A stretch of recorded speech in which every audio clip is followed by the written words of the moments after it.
मंत्रीगणों तथा सेवकों ने महाराज की आज्ञानुसार श्यामकर्ण घोड़ा चतुरंगिनी सेना के साथ छुड़वा दिया।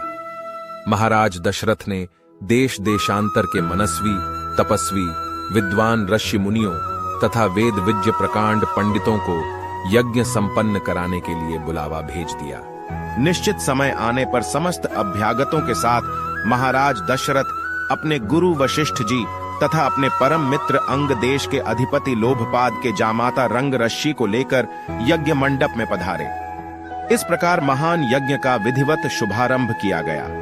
संपूर्ण वातावरण वेदों की रचाओं के उच्च स्वर में पाठ से गूंजने तथा समिधा की सुगंध से महकने लगा। समस्त पंडितों, ब्राह्मणों, ऋषियों आदि को यथोचित धन धान्य, गौ आदि भेंट करके सादर विदा करने के साथ यज्ञ की समाप्ति हुई।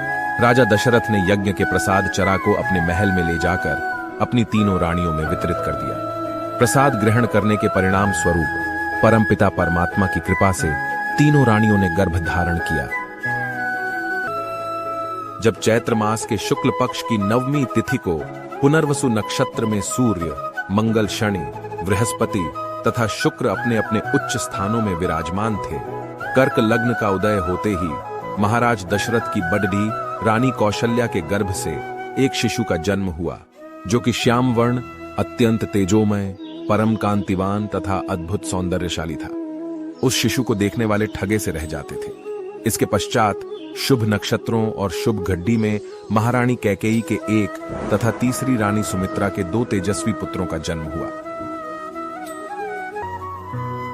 संपूर्ण राज्य में आनंद मनाया जाने लगा।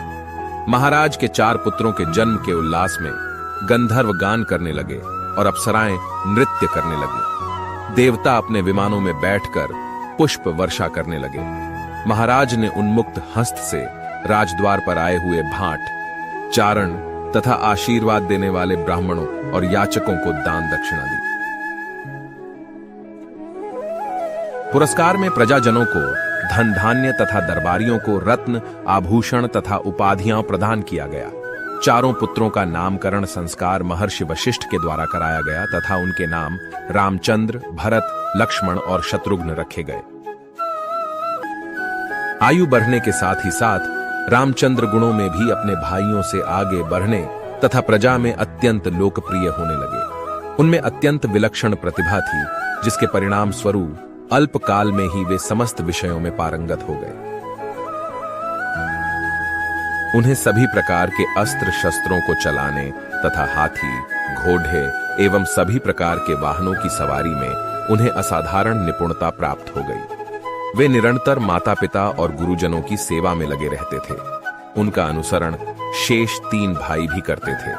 गुरुजनों के प्रति जितनी श्रद्धा भक्ति इन 4 भाइयों में थी, उतना ही उनमें परस्पर प्रेम और सौहार्द भी था।